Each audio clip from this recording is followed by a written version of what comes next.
Bonjour, très heureuse de vous retrouver sur 8 Mont Blanc. C'est l'heure du journal. Nous sommes le mercredi 8 février 2017. Voici les titres.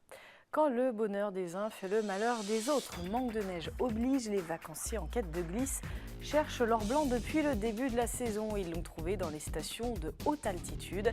Exemple à Tignes, où commerçants et remontées connaissent une saison excellente depuis plusieurs mois déjà.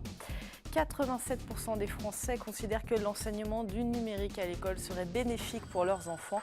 La France est en retard en la matière. Un salon numérique et enseignement était organisé ce mercredi à Chambéry. Nous sommes allés y faire un petit tour. On parle donc économie pour commencer ce journal. Pour notre région, la période est stratégique. Les vacances de février concentrent 35% du volume des nuitées de la saison en Savoie-Mont-Blanc. Après un début d'hiver difficile, les stations n'ont pas le droit à l'erreur. À Tignes, par contre, même si l'enjeu reste important, on a le sourire et ce depuis le début de l'hiver. Reportage. Nichée à 2100 mètres d'altitude, la station de Tignes a revêtu son manteau blanc pour de longs mois. Depuis novembre, les skieurs ont accès à 80% du domaine, la quasi-totalité aujourd'hui. Un argument qui fait vendre. Dans cet hôtel familial, les 99 chambres sont complètes depuis le 15 novembre dernier. La saison s'annonce encore meilleure qu'en 2016. On a passé l'automne à faire que ça, voilà. Et plus que d'habitude d'ailleurs. Je pense que c'est le manque de neige. Les gens ont peur des petites stations. Là, ici, c'est clair qu'on peut garantir la neige. Hein. Du fait de l'altitude, nous avons la garantie de la neige. En face aussi, on a le sourire. Le couple de propriétaires embauche 17 personnes cet hiver, dont 3 skimans supplémentaires pour les seules vacances de février. Gros enjeux sur le mois de février. C'est vraiment le mois où on peut pas se louper. C'est pas tant en fait au niveau de l'activité du chiffre et ainsi de suite. C'est juste dans l'accueil client. Il y a énormément de monde et il faut savoir gérer en fait ce flux de monde tout en continuant à apporter un bon service. L'an dernier, à Tignes, la saison était déjà très bonne. Cette année, la fréquentation est encore en hausse de 3% pour le mois de février. Plus bas, dans la vallée, d'autres stations tirent la langue, moins 14% sur l'ensemble du pays, selon Domaine Skiable de France, au mois de décembre. Nous, ce qu'on souhaite, c'est qu'il y ait de la neige partout. On a beau, nous, avoir de la neige depuis le mois de novembre, on l'a vu sur décembre. C'était assez compliqué de faire comprendre aux gens que les conditions de neige à Tignes et dans quelques autres grandes stations étaient excellentes. Donc on préfère tous avoir de la neige que simplement à Tignes. Après, en effet, on a récupéré des compétitions, on a récupéré des cours de ski, on a récupéré même des clients qui avaient réservé dans des stations qui étaient vertes et il fallait qu'ils trouvent une solution. Mais bon, c'est pas ce qu'on préfère. Au pied de son glacier, Tignes devrait garder le sourire encore longtemps. Les chiffres pour le mois de mars s'annoncent excellents. Ceux du mois d'avril explosent, plus 55% de réservations. Le préfet de Haute-Savoie réunit aujourd'hui le comité départemental de sécurité routière, une première depuis au moins 5 ans. Ce groupe réunit l'ensemble des acteurs de la sécurité routière du département. Il a dressé le bilan 2016, mais aussi présenté les principales actions de prévention qui seront mises en place en 2017. 6 grands axes ont été énoncés: la vitesse, l'alcool, la conduite addictive, les jeunes, les seniors et enfin les entreprises. 38 000 € de budget ont été alloués pour cette prévention. On écoute le préfet de Haute-Savoie au micro de Pauline Courceau.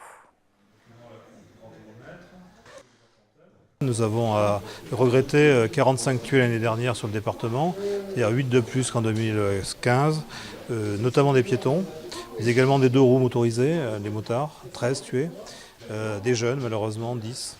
De moins de 4 ans. Donc ce sont des priorités pour nous qui sont nécessaires et incontournables. 85% des victimes de la route sont des Hauts-Savoyards, donc des personnes qui résident dans le département, qui se déplacent dans le département, parfois pour leur travail. Et là, comme l'ont fait certaines grandes entreprises qui ont édicté des règles pour leurs salariés, on aimerait, et je ferai en sorte de le promouvoir dans le département, que les entreprises soient garantes également du comportement de leurs salariés. Ce qui veut dire respect de la vitesse, non-consommation d'alcool, respect de la ceinture de sécurité, pas de téléphone au volant, enfin bref, des comportements qu'on souhaite civiques. Et à noter qu'en janvier 2017, il y a eu 2 tués en moins sur les routes par rapport à la même période l'an dernier. Le numérique est aujourd'hui incontournable, même dans le milieu scolaire. En Savoie, ce sont 600 000 € qui sont dépensés chaque année pour l'informatisation des collèges. Un réel enjeu qui permet aux enseignants de se baser sur du concret pour préparer leurs projets éducatifs. Les établissements peuvent ainsi acquérir drones, robots ou imprimantes 3D. Un salon était organisé aujourd'hui à ce sujet au manège de Chambéry. Emmanuel Jaude. Dans notre société, difficile de passer outre la numérisation galopante de notre quotidien. Smartphones, tablettes, produits imprimés en 3D sont légion et c'est aujourd'hui dès le plus jeune âge qu'il faut apprendre à s'en servir. Alors effectivement, c'est vraiment une plus-value parce que les élèves adhèrent tout de suite au projet. Ils ont le résultat immédiat de leur production sur des tablettes. Ils peuvent créer des films d'animation grâce à tous ces matériels que nous mettons à leur disposition. Et vraiment, la motivation des élèves est d'autant plus grande. Donc les communes investissent beaucoup aussi en équipement dans les écoles primaires. Les conseils départementaux investissent également beaucoup dans les équipements pour les collèges. Et tout ceci dans une parfaite synergie avec l'éducation nationale. Le numérique s'est donc imposé comme un réel outil pédagogique à part entière.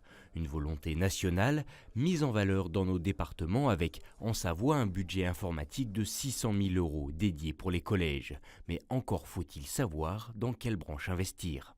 C'est vrai que la robotique permet de donner une aide aussi à la personne humaine, donc on reproduit ce système-là en classe en fait. Notre but, c'est pas forcément que de revendre des produits, c'est pas notre but numéro 1, on conçoit notre propre produit avec des professeurs, en général de technologie pour le collège, pour nous. Donc c'est vrai qu'on essaie de vendre une solution qui est clé en main pour le professeur. On peut faire tout un tas de projets robotiques, faire des projets pour les enseignements, être utilisés par la technologie par exemple au collège, ça peut être utilisé par la biologie, par la physique, par la chimie, etc. Donc il y a vraiment toute une gamme aujourd'hui où on vient recréer notre produit 3D grâce à ces machines-là. Plus à l'aise avec une tablette qu'avec un fer à souder, écoliers et collégiens vont donc devoir conjuguer avec les nouvelles technologies, à l'instar de la réforme des collèges de 2013 qui prévoit le recours au numérique dans tous les établissements à l'horizon 2020. En bref, plus de 3 ans après sa création, c'est un dispositif encore inédit en France. Ça se passe en Haute-Savoie.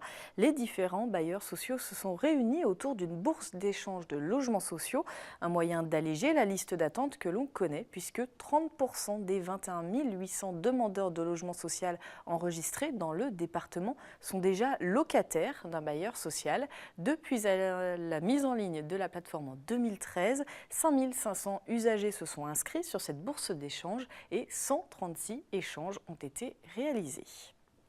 Vous avez sans doute déjà entendu parler de financement participatif ou de crowdfunding. Il s'agit de financer ces projets grâce à la générosité des internautes. Cela vous semble peut-être utopiste ou nouveau et pourtant, sachez que déjà à l'époque, la Statue de la Liberté avait été financée par plus de 100 000 Français. C'était entre 1875 et 1880.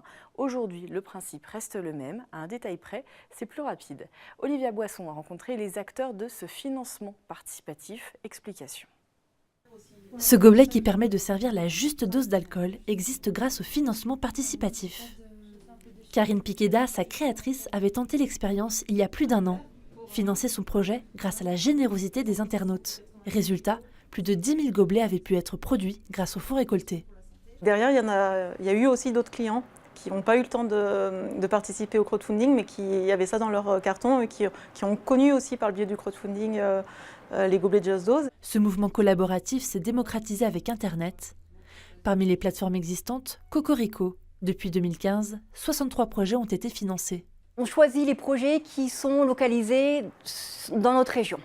Région Auvergne-Rhône-Alpes maintenant. Il faut que ce soit un projet soit associatif, culturel, entrepreneurial, et il faut qu'il soit entre guillemets crowdfundable, c'est-à-dire qu'il réponde aux critères du crowdfunding. Évidemment, ce concept n'existe pas que dans notre région. Il rencontre un succès fulgurant partout en France. Déjà en 2015, près de 300 millions d'euros avaient été collectés. C'est un marché qui est grandissant, qui est en train d'exploser et qui va continuer à exploser pendant très longtemps parce qu'en réalité, on ne fait rien de différent de ce qu'on faisait avant en réalité. On change juste les pratiques. on change la manière de financer, donc on change les mentalités d'investissement. Les investisseurs peuvent avoir plusieurs types de profils. Ils ont en général entre 35 et 49 ans. Un investisseur, c'est un client, un ambassadeur et quelqu'un qui va faire un retour d'expérience positif systématiquement parce qu'en fait, votre société, c'est aussi une partie de sa société. Depuis le lancement des plateformes françaises de crowdfunding, ce sont plus de 2 millions de financeurs qui ont participé à la réussite des projets les plus originaux. C'est la fin de cette édition. Merci de votre fidélité à l'info sur 8 Mont Blanc. Merci à toute l'équipe. Tout de suite, retrouvez le magazine Destination Montagne avec Emmanuel Jaude, direction Notre-Dame de Bellecombe. Passez une très belle soirée. À demain.